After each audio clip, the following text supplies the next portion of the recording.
Bismillahirrahmanirrahim. Assalamualaikum warahmatullahi wabarakatuh. Pertemuan kali ini kita akan membahas tentang mantuk dan mafhum. Kita masuk ke pengertian terlebih dahulu. Mantuk secara bahasa itu artinya diucapkan dari kata natoko yantiku mantuk. Itu pakai po ya. Natoko nun to kof mantuk. Secara bahasa itu diucapkan, tersurat atau ada teksnya dan lain-lain. Sedangkan secara istilah usul fiqh adalah sesuatu yang ditunjuk oleh lafadz sesuai dengan teks ucapan itu. Jadi sesuai antara lafadz dengan teks, maksud teksnya itu sesuai. Jadinya apabila suatu hukum diambil dari berdasarkan bunyi suatu dalil, maka ini disebut dengan mantuk. Sebagai contoh, A'udzubillahi minasyaitonirrajim. Ya ayyuhalladzina amanu kutiba 'alaikumus syiyamu kama kutiba 'alal ladzina min qablikum la'allakum tattaqun. Ini pada surat Al-Baqarah dikatakan bahwa berpuasa di bulan Ramadan itu hukumnya wajib. Dan hukum wajib ini didasari oleh mantuknya, yaitu teksnya yang terucap. Kemudian macam-macam mantuk ini ada 3. Yang pertama naus. Naus ini tidak memungkinkan ada unsur ditakwil atau ada pengalihan makna. Sedangkan nas itu terbagi menjadi 2. Sorih itu artinya jelas. Jika suatu lafadz yang menunjukkan dengan jelas dan tegas maknanya, baik yang maknanya itu sesuai dengan sepenuhnya teks ataupun yang hanya terkandung maknanya oleh nas, maka yang seperti ini itu disebut dengan ibarat al-nas, ibaratun nas gitu. Faman lam yajid fasiyamu thalathati ayyamin fil haji wa sab'atin idza raja'tum tilka 'ashrah kamilah. Tetapi jika tidak menemukan binatang kurban atau tidak mampu, wajib puasa 3 hari dalam masa haji dan 7 hari lagi setelah sampai di negaranya atau pulang. Itu 10 hari yang sempurna. Nah, ayat tersebut merupakan pensifatan 10 telah dengan sempurna menggagalkan adanya kemungkinan 10 diartikan secara lain dengan majaz. Gitu. Jadi 10 jelas 10 hari gitu, bukan 10 yang lainnya. Kemudian ghairu sharih. Kalau sharih jelas, ghairu sharih tidak jelas lawan katanya. Ini mantuk yang artinya tidak dari arti atau makna yang diletakkan untuknya, akan tetapi arti tersebut sesuatu yang tidak bisa dipisahkan darinya. Misalnya 10 adalah arti angka di atasnya 9 dan di bawahnya 11. Tapi bisa saja angka 10 ini bilangan genap. Nah, ini yang dinamakan mantuk ghairu sharih. Dan mantuk ghairu sharih ini dibagi menjadi 3. 3 hal itu antara lain dilalah ima atau disebut juga dengan dilalah tanbih. Tanbih itu suatu teks yang berbarengan dengan lafadz tertentu. Jika lafadz itu bukan sebab ketentuan dari suatu ayat, maka di dalam teks penyebutannya tidak bermakna. Dan yang seperti ini mustahil terdapat di firman Allah atau sabda Rasulullah sallallahu alaihi wasallam. Innal abrara lafi na'im. Sesungguhnya orang-orang yang berbuat kebajikan berada di dalam kenikmatan. Nah, di ayat ini yang sebagai contoh tadi, maksudnya adalah bahwa mereka berada di dalam kenikmatan sebagai imbalan atas kebajikan apa yang mereka perbuat. Intinya adalah Allah Maha Adil. Setiap perbuatan manusia pasti ada balasannya yang diberikan Allah atas perbuatan kita. Itu yang disebut dengan dilalah ima. Kemudian dilalah iqtida, petunjuk kebenaran suatu lafadz terhadap arti yang terkadang tergantung pada sesuatu yang tidak disebutkan, atau dilalah yang mengharuskan mentakdirkan lafadz yang terbuang karena suatu nas tidak bisa dimengerti dengan benar menurut syara' kecuali dengan mentakdirkan lafadz yang terbuang itu. Ini contohnya, hurrimat 'alaikum ummahatukum, diharamkan atas kamu ibu-ibu kamu. Nih, ayat ini membutuhkan kata-kata yang tidak diucapkan, yaitu kata-kata al-wada'u. Jadi dalam satu teks itu belum jelas maknanya sampai sampai ada penjelasan, yaitu kata-kata yang tidak terucap tadi, al-wat'u dalam ayat ini, artinya bersetubuh. Jadi ayat di atas itu mempunyai makna diharamkan bagi kamu bersenggama dengan ibu-ibu kamu. Sebab haramnya itu tidak didasari pada benda, melainkan membutuhkan adanya suatu perbuatan yang tidak disebutkan yang berkaitan dengan haramnya tersebut. Yang ketiga yaitu dilalah isyarah, yang ditarik dari suatu lafadz, akan tetapi bukan itu yang dimaksud oleh lafadznya, melainkan ia memiliki hubungan yang lazim. Ini sebagai contoh, fa in khiftum alla ta'dilu fawahidah. Apabila kamu takut tidak akan dapat berlaku adil, maka kawinilah seorang saja.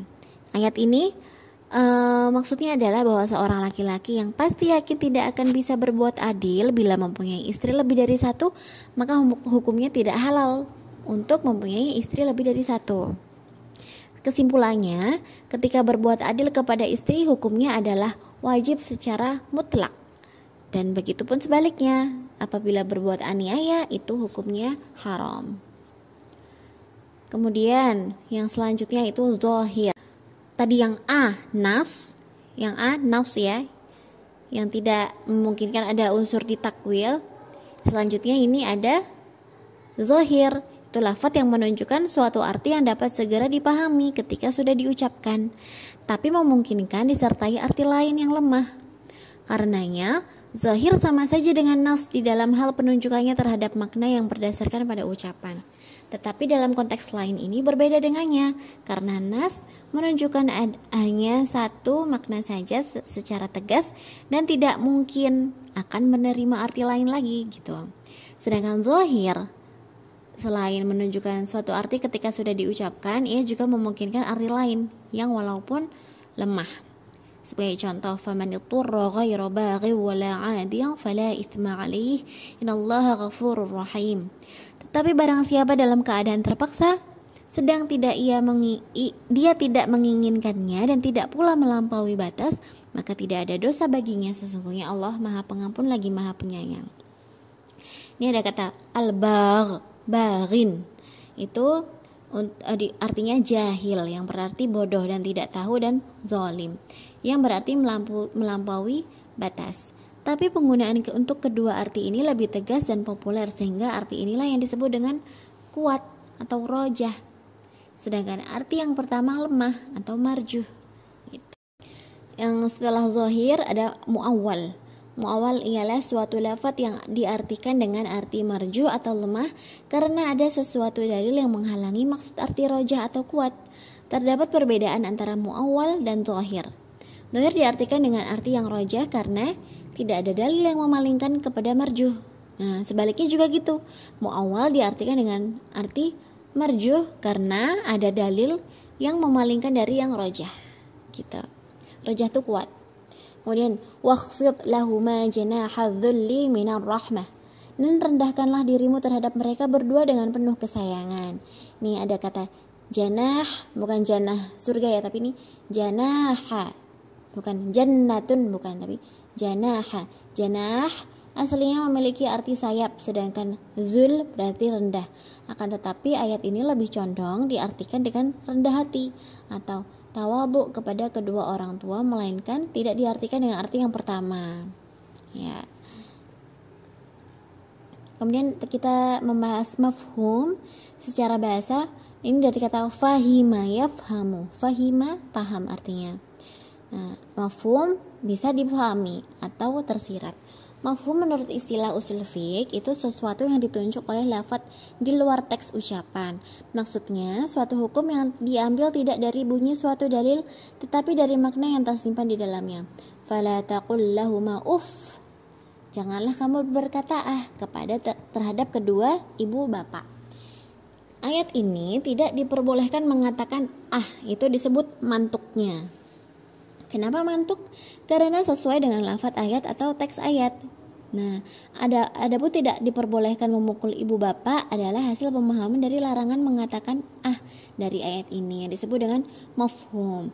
Jadi kita secara mantuk kita paham bahwa itu atau itu kita dilarang mengatakannya, tapi secara mafhum kita memahami kalau saja tidak boleh, apalagi memukul ibu bapak, itu mafhum seperti itu.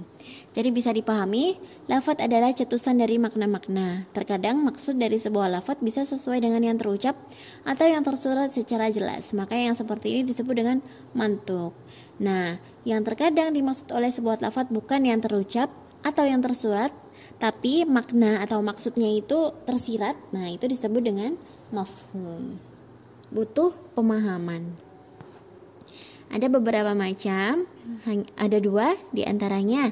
Mafhum muwafaqah adalah mafhum yang apabila hukum-hukum yang tidak disebutkan dalam lafal itu cocok atau sesuai dengan yang disebutkan dalam lafal tersebut, tidak berlawanan. Fala taqul lahuma uff, maka janganlah engkau berkata hus atau kepada kedua orang tua. Ayat ini ada kesamaan antara memukul dan berkata uff tadi. Sama-sama menyakiti atau suatu penghinaan, atau berkata yang kasar, atau berkata atau berbuat yang tidak disenangi kedua orang tua. Yang kedua, mafhum mukhalafah, pemahaman yang apabila hukum yang tidak disebutkan dalam lafal itu berlawanan dengan yang disebut dalam lafal. Fajliduhum 80 jaldah, maka cambuklah mereka itu 80 kali bagi orang yang mendakwa berbuat zina sedang pendakwa tidak bisa mendatangkan saksi. Nah, mafhum mukhalafah ini hukumnya haram apabila memukul lebih dari 80 kali pukulan. Secara mafhumnya seperti itu, karena sudah tidak sesuai atau berlawanan dengan apa yang tersirat di dalam ayat ini. Maka cambuklah mereka itu 80 kali bagi orang yang mendakwa berbuat zina sedang pendakwa tidak bisa mendatangkan saksi. Ya, itu ya. Nah, berarti kalau lebih dari 80 pukulan haram. Kemudian mafhum muwafaqah itu dibagi menjadi 2, fakhwal kitab dan lahnal kitab. Yaitu kalau yang fakhwal kitab itu mana kadar mafhumnya lebih tinggi daripada mantuknya. Contohnya yang tadi surat Al-Isra ayat 23. Kemudian yang lahnul kitab, mafhum yang kadar mafhumnya sama dengan kadar mantuknya, seimbang. Ya, ini contohnya, innalladzina ya'kuluna amwalal yatama dzulman innama ya'kuluna fi butunihim nara. Orang yang memakan harta anak yatim secara zalim, mereka itu menelan api sepenuhnya perutnya. Mantuknya melarang makan harta anak yatim, mafhumnya melarang membakar harta anak yatim. Nah, ini kadarnya seimbang. Mafhum mukhalafah menjadi itu mafhum wasaf.